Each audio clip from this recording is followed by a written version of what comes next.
처음 본 순간 나의 맘의 큰 고통 사라져. 오늘 믿고 내눈 밝아.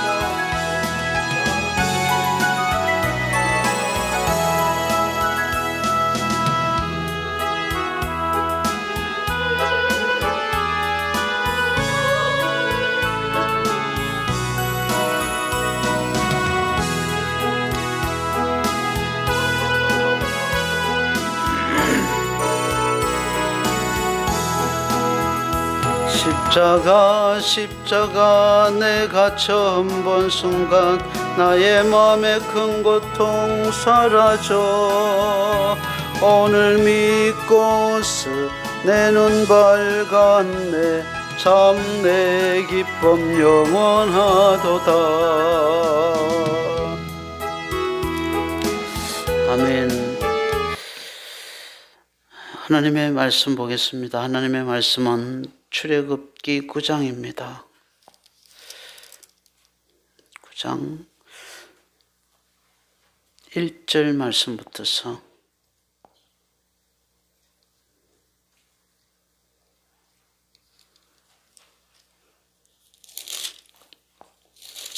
출애굽기 9장 1절 말씀부터서 12절 말씀 보겠습니다. 교독하겠습니다. 여호와께서 모세에게 이르시되 바로에게 들어가서 그에게 이르라. 히브리 사람의 하나님 여호와께서 말씀하시기를 내 백성을 보내라. 그들이 나를 섬길 것이니라.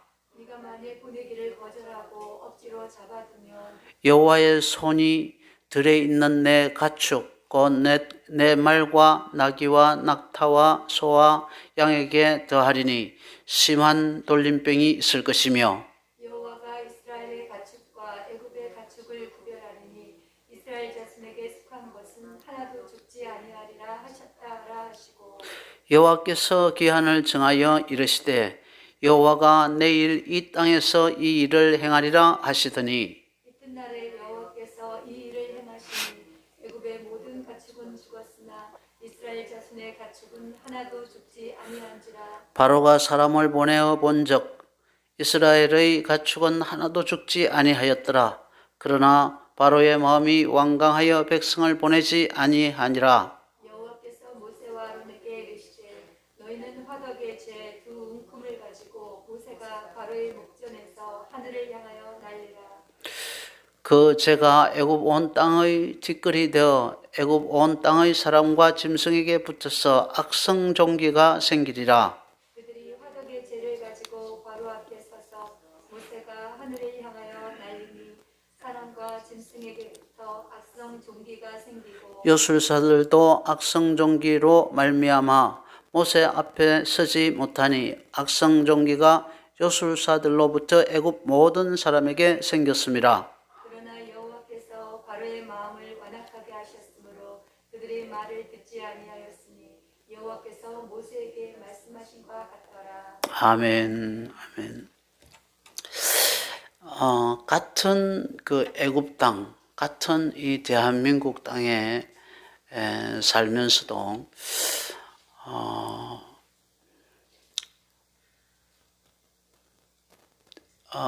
대한민국에 사는 어떤 일정한 사람들, 뭐 말하자면은 미국 사람들, 대한민국에 사는 미국 사람들에게는 사람들이 사는 그 지역, 그 집단 거주지, 거기에는 어둠이 내리지 않고 한국 사람들만 사는 곳에 어둠이 내린다.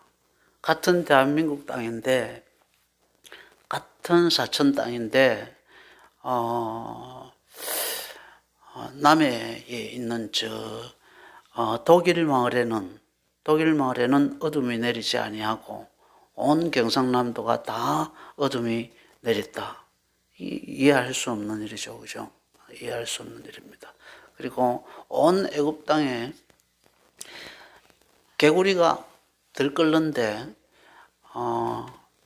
이스라엘 백성들, 애굽 땅에 살고 있는 특정 지역, 고센 땅, 그 지역에만 개구리가 없다. 또 파리떼가 들끓는데 그 지역만 파리떼가 없다. 그런 것은 우리가 이해할 수 없는 그런 현상입니다. 그런 일들이 하나님이 바로에게 10가지 재앙을 내릴 때에 3가지 재앙까지는 그런 현상이 일어나죠. 그죠? 첫 번째 재앙이 뭡니까? 피, 개구리, 이. 예, 피, 개구리, 이 재앙이 일어날 때는 온 애굽 땅에 재앙이 내렸습니다. 그 애굽 땅에 이스라엘 민족도 살고 있었는데 이스라엘 민족도 그 세 재앙은 같이 받았습니다. 그런데 개구리 재앙부터는 네 번째 재앙부터는 파리 재앙부터는 같은 애굽 땅에 사는데도 이스라엘 민족에게는 그 재앙이 내리지 아니했습니다. 그냥 내버려 두세요. 오늘 본문은 5째 재앙과 6째 재앙을 다루고 있습니다. 5째 재앙은 가축 돌림병입니다. 그죠? 이 가축 돌림병, 가축에게 조류독감 같은 그런 거겠죠. 그죠? 돼지도 구제역,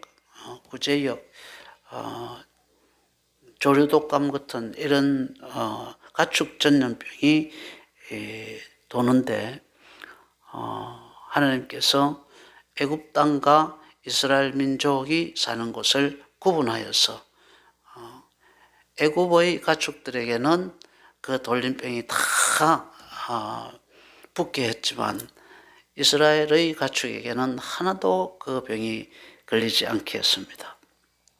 또 6번째 재앙은 사람과 짐승에게 암이 걸리게 하는 겁니다. 독종, 암이 걸리게 하는 겁니다. 같은 애굽 땅에 사는데 애굽 사람들에게는 다 암이 걸립니다. 애굽의 가축들에게는 다 암이 걸리는데 하나님의 백성들이 사는 고센 땅, 그 백성들에게는 암이 걸리지 않게 하셨습니다. 오늘 본문은 바로 그 5번째 재앙과 가축 돌림병과 그리고 독종을 다루고 있는 재앙입니다. 1절 말씀 보겠습니다. 같이 읽겠습니다. 시작. 여호와께서 모세에게 이르시되 바로에게 들어가서 그에게 이르라. 히브리 사람의 하나님 여호와께서 말씀하시기를 내 백성을 보내라. 그들이 나를 섬길 것이니라. 아멘. 하나님은 계속적으로 말 안 듣는 이 바로에게 내 백성을 내보내라. 그들이 나에게 제사를 드릴 것이니라 라고 말합니다. 만약 이번에도 내보내지 않으면은 방금 이야기했던 그 가축 전염병 같은 것을 애굽 땅에 내리겠다는 겁니다. 그러나 이스라엘 백성들에게는 가축 전염병이 돌지 않게 하겠다. 그래서 하나님이 내 백성들을 구원하시고 내 백성에 관심을 가지시고 너희와 내 백성을 내가 구분한다고 하는 것을 내가 너에게 보여주겠다라고 하십니다. 7절 말씀입니다. 같이 읽겠습니다. 시작. 바로가 사람을 보내본 적 이스라엘의 가축은 하나도 죽지 아니하였더라. 그러나 바로의 마음이 완강하여 백성을 보내지 아니하니라. 바로의 마음이 완악하여 하나님의 손이 하는 일을 보고도 자기 땅에 사는 자기 백성들의 가축들은 다 돌림병이 도는데 그 땅에 같이 살고 있지만 이스라엘의 가축에게는 돌림병이 돌지 않는 그것은 하나님의 손이 하는 일이라고 하는 것을 인식하고 그것을 알면서도 거부하니까 이번에는 화덕의 죄를 가지고 악성종양 암을 사람과 짐승에게, 이번에는 사람에게도 암이 걸리게 하고 짐승에게도 암이 걸리게 해서 퍼지게 합니다. 10절 11절입니다. 같이 읽겠습니다. 그들이 화덕의 재를 가지고 바로 앞에 서서 모세가 하늘을 향하여 날리니 사람과 짐승에게부터 악성종기가 생기고 요술사들도 악성종기로 말미암아 모세 앞에 서지 못하니 악성종기가 요술사들로부터 애굽 모든 사람에게 생겼음이라. 아멘. 이 악성종기가 종량이죠, 그죠? 종량. 암을 이야기합니다. 이 요술사들도 자기들에게 악성종양이 생겨서 애굽 하나님 앞에서 서지 못하게 되었다라고 그렇게 말합니다. 12절 같이 읽겠습니다. 시작. 그러나 여호와께서 바로의 마음을 완악하게 하셨으므로 그들의 말을 듣지 아니하였으니 여호와께서 모세에게 말씀하신가 같았더라. 아멘. 오늘 본문이 주는 메시지는 첫 번째로 완악한 자에게 재앙은 피해가지 않는다는 것입니다. 하나님은 완악한 자에게 재앙을 반드시 내려 주셔서 벌하신다는 겁니다. 바로는 그 마음이 완악해서 계속적으로 하나님의 말씀을 거부합니다. 거부하니까 하나님이 그 재앙의 단계를 하나님이 계속적으로 올려서 그를 벌하십니다. 우리가 보통 애들을 키우다 보면은 애들 중에 기가 센 애들이 있죠, 그죠? 기가 센 애들이 있는데 부모들이 이제 그 아이 버르장머리를 고치기 위해서 좀 이렇게 책망을 한다든지 또 매를 든다든지 그러면은 몇 대 맞다가 기가 센 아이들은 어떻게 합니까? 그냥 끌떡끌떡 하면서 넘어갑니다. 그러면은 부모들이 그 아이가 기가 세서 끌떡끌떡 넘어가는 그런 모습을 보면서 아이고 이러다가 애 잡겠구나 하는 그런 생각이 들어서 그냥 매를 놓아버리는 그런 경우가 참 많습니다. 그래서 부모가 어린아이의 그 나쁜 길을, 그 나쁜 버르장머리를 결국은 고치지 못하고 맙니다. 부모가 아이의 나쁜 길을 꺾지 못해서 아이의 성격도 버리고 아이의 인생을 망치는 경우가 크다 합니다. 한 2살이나 3살 때까지 그 아이의 길을 꺾지 못하면 인간은 모두 어떻습니까? 모두 다 착합니까? 악합니까? 모두 다 악합니다. 애들도 다 악을 가지고 태어나요. 죄를 가지고 태어나요. 그래서 그대로 내버려 두면은 지속적으로 계속적으로 점점 더 악하게 되어 있습니다. 근데 아이가 넘어간다고 해서 그 길을 꺾지 못하면 그 매를 놓아버리면은 결국은 그 아이 속에 있는 그 악한 기운 그거를 꺾지 못하고 그 성격도 버리고 그래서 아이의 인생을 부모가 망치는 경우가 많습니다. 그러나 하나님은 완악한 자들을 그냥 두지 않습니다. 완악한 사람들이 하나님이 좀 심하게 다루면은 더 완악해질까 봐서 더 큰 사고를 칠까 봐서 매를 놓아버리는 그런 사람 부모와 같이 하지 않습니다. 완악한 자를 하나님은 두려워하지도 않고 구슬르지도 않습니다. 하나님이 구슬리고 타이르고 호소하고 격려하고 때로는 눈치 보는 자는 완악한 자가 아닙니다. 하나님은 완악한 자에게는 완악한 대로 대하시는데 하나님이 오히려 구슬리고 눈치 보고 또 호소하고 타일고 격려하고 하는 그런 사람은 완악한 사람이 아니라 완악해서 내가 이러면 더 큰 일을 내겠지. 그래서 하나님이 그런 사람을 타이르는 것이 아니라 하나님의 말씀대로 잘 순종하는 자들, 말씀에 잘 순종하는 그런 사람들을 하나님은 구슬리고 타이르고 호소하고 격려하고 때로는 그런 사람들의 눈치를 보는 겁니다. 부모들은 그렇게 하지 않죠. 막 애가 넘어가면은 애 잘못될까 싶어가지고 그냥 매를 놓아버리고 그래서 애를 망치는데 하나님은 전혀 다르게 대하신다는 겁니다. 출애굽기 32장 말씀 한번 볼까요? 출애굽기 32장 11절부터서 14절 말씀.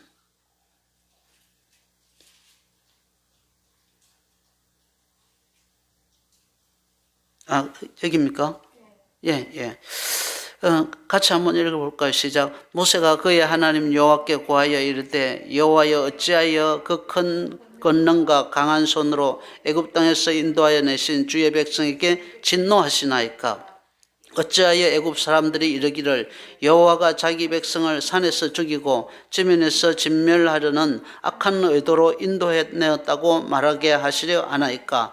주의 그 명렬한 노를 그치시고 뜻을 돌이키사 주의 백성에게 이 화를 내리지 마옵소서. 주의 종 아브라함과 이삭과 이스라엘을 기억하소서. 주께서 그들을 위하여 주를 가르쳐 맹세하여 이르기를 내가 너희의 자손을 하늘의 별처럼 많게 하고 내가 허락한 이 온 땅을 너희의 자손에게 주어 영원한 기업이 되게 하리라 하셨나이다. 여호와께서 뜻을 돌이키사 말씀하신 화를 그 백성에게 내리지 아니하시니라. 보겠습니다. 이거는 어떤 상황이냐 하면은 이스라엘 백성들이 시내산에서 약 1년을 거기서 하나님 앞에 훈련을 받습니다. 그죠?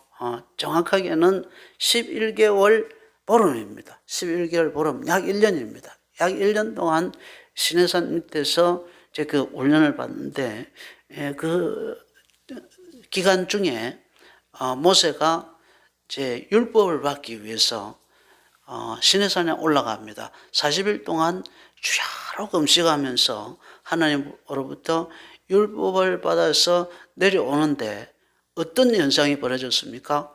사람들이 금송아지를 만들었습니다. 모세가 보이지 않으니까 이 사람 모세 도대체 어떻게 된 거냐. 모세가 있을 때는 모세가 뭐 기적을 많이 일으키고 자기들을 돌보고 이랬는데 모세가 안 보이니까 그들의 마음이 갑자기 불안해졌습니다. 그래서 우리를 인도했던 이 사람 모세, 이 사람 도대체 어떻게 된 거냐 이러면서 아론에게 찾아가서 우리를 위하여 신을 만들라. 보이는 신이 있어야 마음이 좀 편안해지겠다는 겁니다. 그래서 우리를 위해서 신을 만들라고 하면서 막 윽박 지르니까 너희가 가지고 있는 금부치를 가지고 오라. 그래가지고 가지고 오니까 그 금부치를 가지고 금송아지를 만들어 놓고는 그 금송아지 앞에서 절을 하면서 이것이 우리를 애굽 땅에서 인도하여 낸 우리 하나님이시다. 이러면서 막 그 금송아지 앞에서 절을 하고 춤을 추고 그렇게 하는 모습을 보았습니다. 그러니까 하나님께서 너무 화가 났어요. 너무 화가 나서 내가 이 백성을 다 죽여버리겠다. 하나님이 화가 이만큼 나게 된 겁니다. 그러니까 모세가 방금 했던 그런 기도를 합니다. 근데 방금 했던 그런 기도를 보게 되어지면은 하나님께서 이 백성을 다 죽이시면은 애굽 사람들과 그리고 우리 주변에 있는 사람들이 하나님을 도대체 뭐라고 이야기하겠습니까? 하나님이 산에서 자기 백성을 진멸하기 위해서 인도하여 냈다고 그렇게 말하지 않겠습니까? 하나님이 우리를 구원하려고 우리에게 저 가나안 땅을 주시기 위해서, 우리에게 해방을 주시기 위해서, 자유를 주시기 위해서 우리를 이끌어냈는데, 이 백성을 이끌어냈는데 여기서 죽여버리면 하나님 기분 나쁘다고, 성나다고, 화나다고 여기서 죽여버리면은 애굽 사람들이 산에서 진멸하기 위해서, 죽이기 위해서 이끌어냈다. 그렇게 그들이 하나님을 오해하지 않겠습니까? 그리고 또 한 가지는 하나님 그러지 마시고 마음을 화를 사기시고 아브라함과 이삭과 야곱에게 하셨던 하나님의 약속을 하나님 생각하십시오. 하나님이 그들에게 뭐라고 이야기했습니까? 하늘의 별과 땅의 모래같이 많은 자손을 주겠다고 약속하지 않았습니까? 그리고 가나안 땅을 주시겠다고 약속하지 않았습니까? 그렇게 약속해놓고 지금 죽이시면은 하나님은 거짓말하는 그런 하나님이 되지 않겠습니까? 약속을 어기는 그런 하나님이 되지 않겠습니까? 그러니 하나님 참으십시오. 하나님이 마치 모세가 마치 하나님을 훈계하는 듯한 그런 훈계하는 듯하지만 굉장히 조심스럽죠, 그죠? 굉장히 조심스럽지만 훈계하는 듯한 이런 기도를 합니다. 그러자 하나님이 어떻게 합니까? 하나님이 못 이기는 척하고 모세의 기도를 하나님이 들어주셨습니다.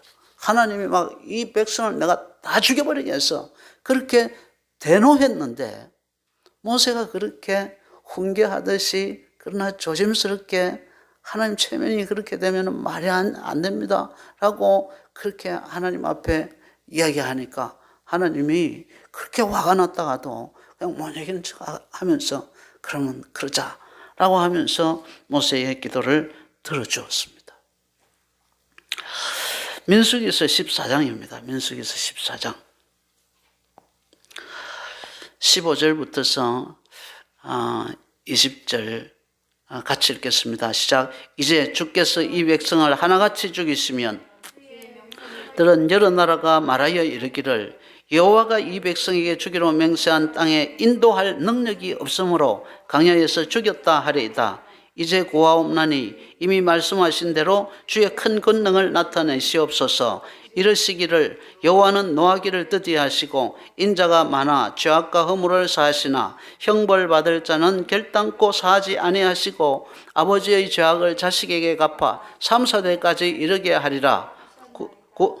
고하옵나니 주의 인자의 강다하심과 이 백성의 죄악을 사하시되 애굽에서부터 지금까지 이 백성을 사하신 것 같이 사하옵소서. 여호와께서 이르시되 내가 내 말대로 사하노라 라고 합니다. 요거는 어떤 장면이냐 하면은 요것도 모세의 기도를 하나님이 들어주시는 장면입니다. 장면인데 그 배경이 어떠냐 하면은 이제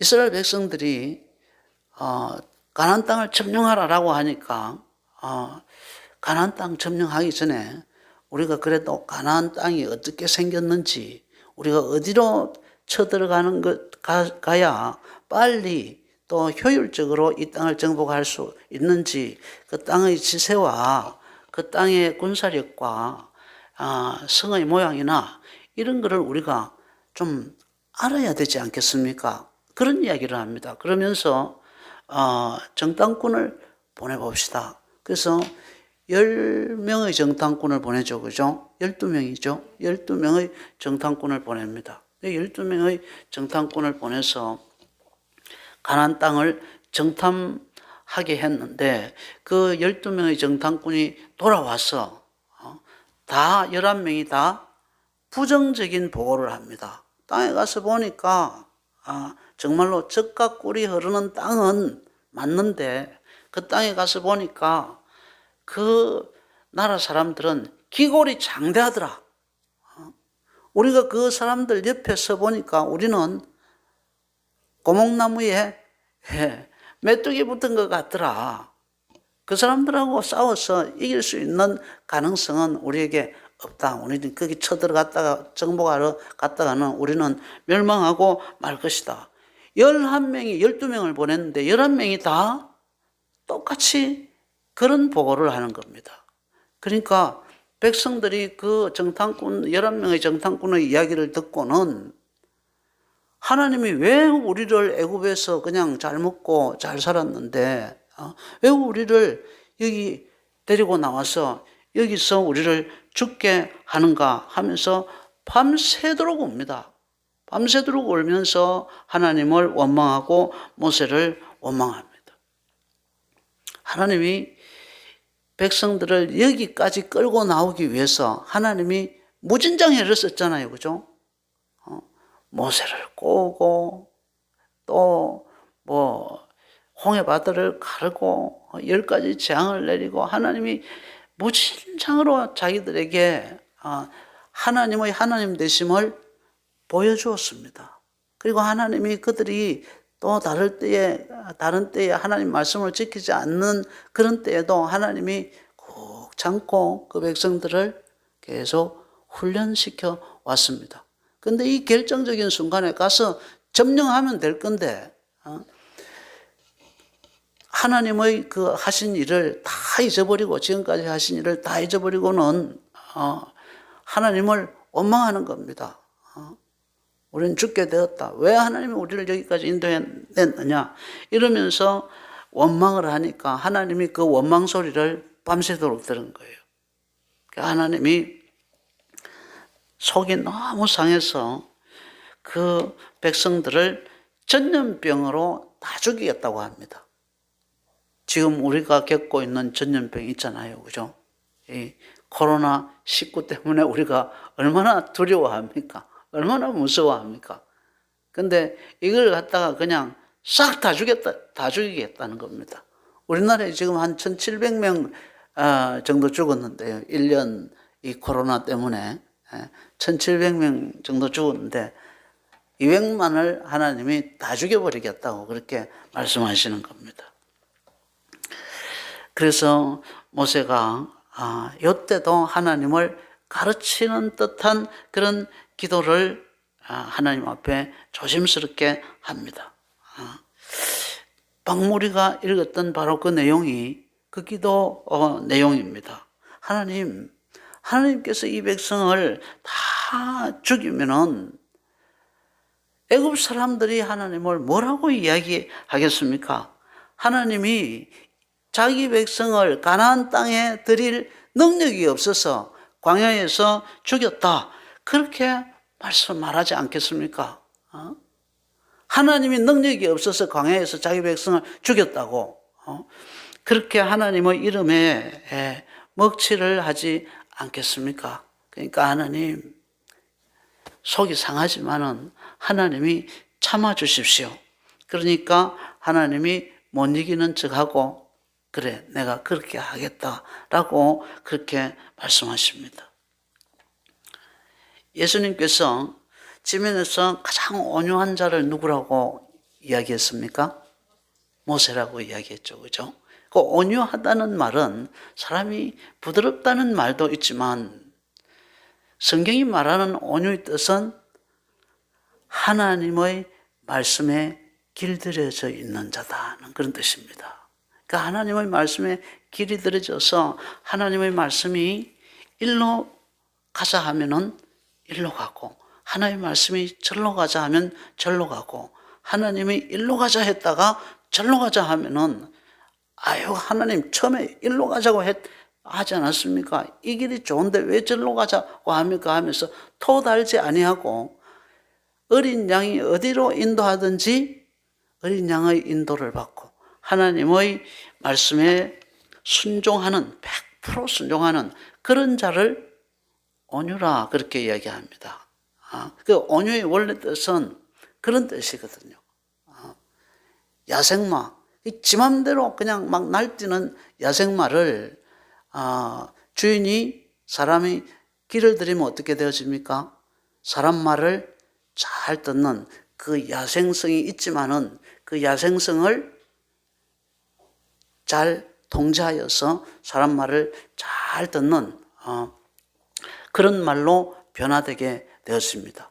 그 야생마가 변화되어서 주인의 그 훈련을 받고 변화되어서 온유하게 된 상태, 주인의 말을 잘 듣는 상태, 그거를 갖다가 온유하다. 그래서 성경의 온유의 뜻은 하나님의 말씀에 잘 길들여져 있는 사람, 하나님의 말씀을 잘 순종하는 사람을 온유한 자라고 합니다.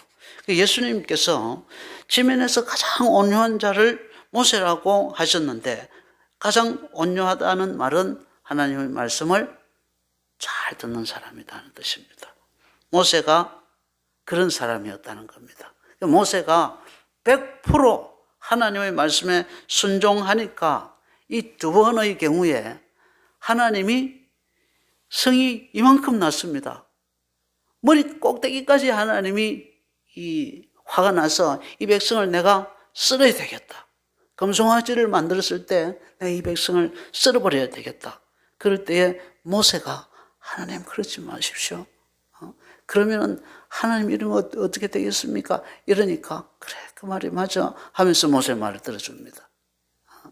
또 막 정탐꾼의 이야기를 듣고 막 이스라엘 백성들이 원망 불평을 밤새도록 하니까 하나님이 속이 상해가지고 다 죽여버려야 되겠다. 그렇게 할 때도 하나님이 이 백성을 죽이면은 애굽 사람들이 인도할 능력이 없어서, 가나안 땅으로 인도할 능력이 없어서 자기 백성을 자기가 광야에서 죽였다. 하나님의 명예가 실추되지 않겠습니까? 그러니 하나님 화가 나셔도 참으십시오. 그러니까 그 말을 들어주었습니다.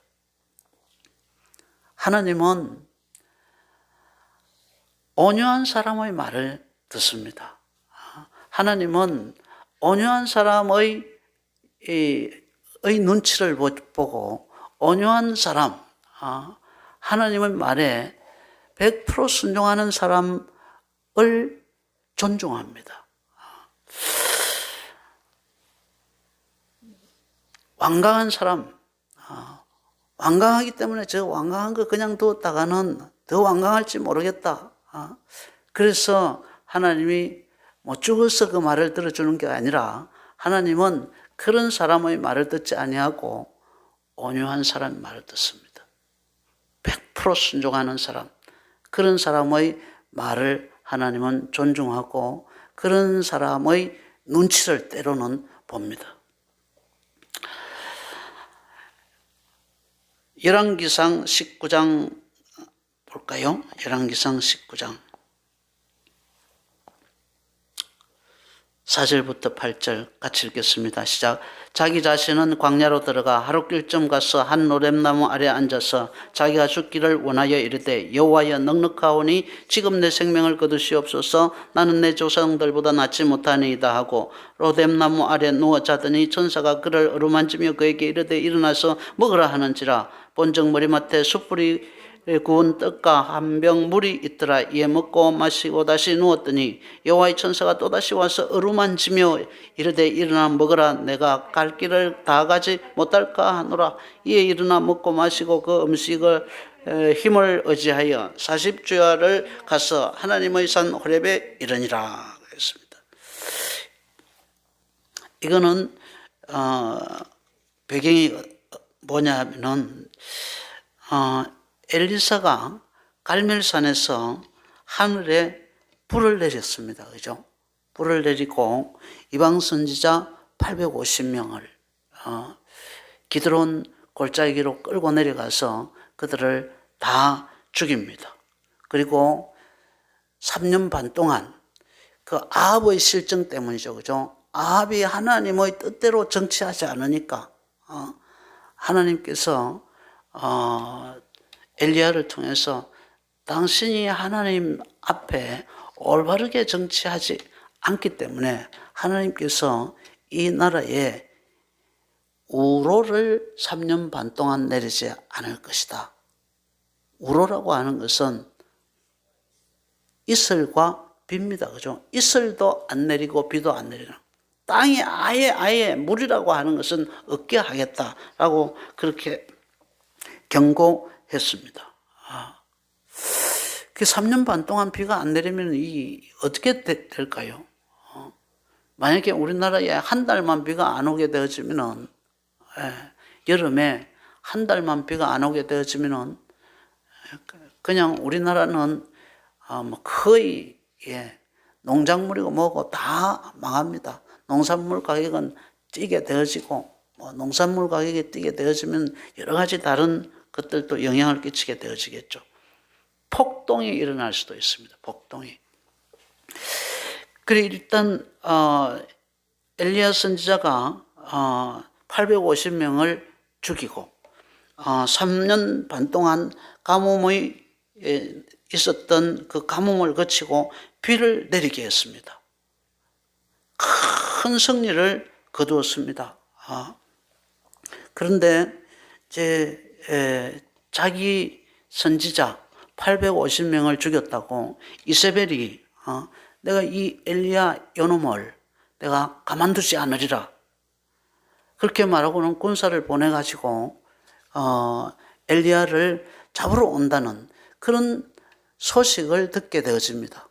그런데 하늘에서 불을 내렸던 그 엘리야가 그리고 바알 선지자 아세라 선지자 850명을 기도는 골짜기에서 쳐 죽였던 그 용감한 그 엘리사 선지자가 백성들에게 박수를 받았던 그 엘리사 선지자가 하나님으로부터 기도해가지고 하늘에서 불을 내리고 그리고 3년 반 동안 안 오던 비를 내리게 했던 그 능력의 선지자가 그 여자 하나의 이야기를 듣고는 낭망하여서 도망을 합니다.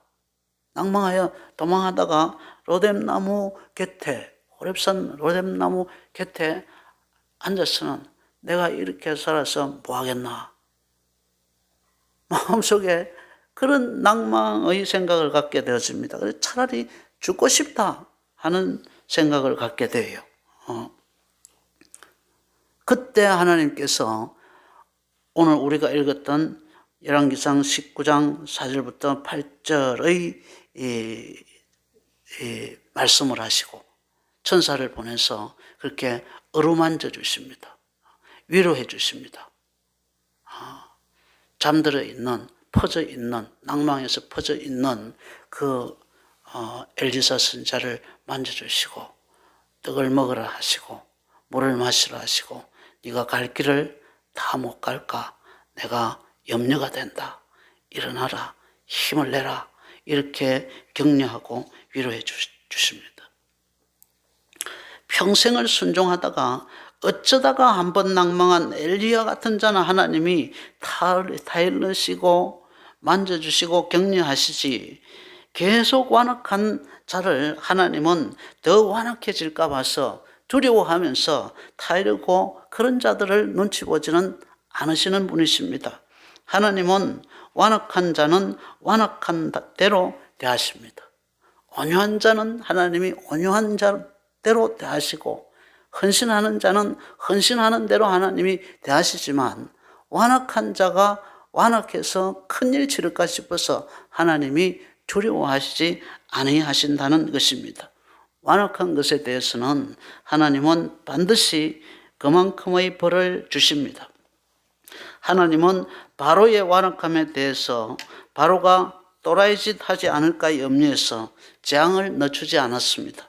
완악한 만큼 더 큰 재앙을 부어버렸습니다. 우리 모두는 마음을 온유하게 하고 말씀을 잘 받아들여서 한평생 사는 동안 완악함으로 인한 재앙을 피하고 하나님이 기도를 응답하실 수밖에 없는 성도 그리고 늘 하나님으로부터 위로와 격려를 얻는 그런 성도가 되실 수 있기를 바랍니다. 두 번째로 오늘 본문은 인간의 완악함은 스스로 고칠 수 없다는 것입니다. 인간의 완악한 마음은 스스로 고칠 수 없습니다. 하나님만이 인간의 이 완악한 마음을 고칠 수 있습니다. 성령의 만져주심이 있을 때만 인간의 완악한 마음은 고쳐질 수 있어요. 우리는 출애굽기에서 이런 이야기를, 이런 말을 계속해서 봅니다. 하나님이 바로의 마음을 완악하게 하사, 하나님이 바로의 마음을 완악하게 하사라고 하는 말을 연속적으로 우리는 만나게 되었습니다. 하나님이 바로의 마음을 완악하게 해서 바로가 완악해져서 10번이나 재앙을 받았다는 이 말을 우리는 오해하면 안 됩니다. 하나님이 바로의 마음을 완악하게 했다는 것은 원래 바로가 완악하지 않았는데 하나님이 완악하지 않고 참 온유하고 순했던 바로의 마음을 완악하게 해서 바로의 마음이 완악해졌다라고 오해하면 안 된다는 것입니다. 그 말은 원래 완악한 바로의 마음을 하나님이 간섭하지 않았다는 뜻입니다. 바로의 마음을 완악하게 하사라고 하는 이 말은 바로의 마음이 순했는데 하나님이 바로의 마음을 완악하게 했다는 그런 뜻이 아니고, 원래부터 바로의 마음은 완악했는데 그 완악한 마음을 하나님이 통제하지 아니하시고 그냥 내버려 두셨다는 그런 뜻입니다. 그러니까 그냥 내버려 두니까 바로의 마음이 점점 완악하게 되어져서 애굽의 모든 장자들이 죽는 재앙까지 받고는 하나님의 하나님 되심을 알게 되는 재앙까지, 10번째 재앙까지 받게 되었다는 것입니다. 우리 인간은 다 악합니다. 그죠? 하나도 선한 사람이 없습니다. 하나님이 간섭하지 않고 가만두면, 그 악한 인간들을 가만두면 모두가 다 바로같이 되게 돼 있어요.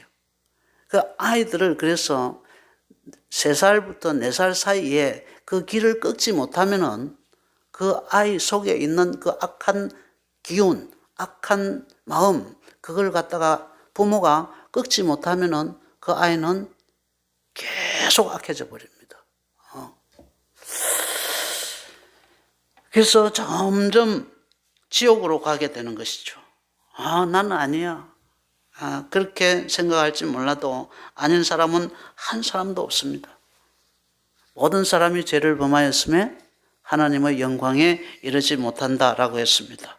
우리가 이만큼이라도 우리의 양심이 살아있고 깨어있고 하나님에 대해서 우리의 마음이 작용하는 것은 내가 본성이 원래 선하고 내 도덕성이 뛰어나서가 아니라 하나님이 내 양심을 만지시고 내 영혼을 만지시기 때문이라고 하는 사실을 믿으시기를 바랍니다.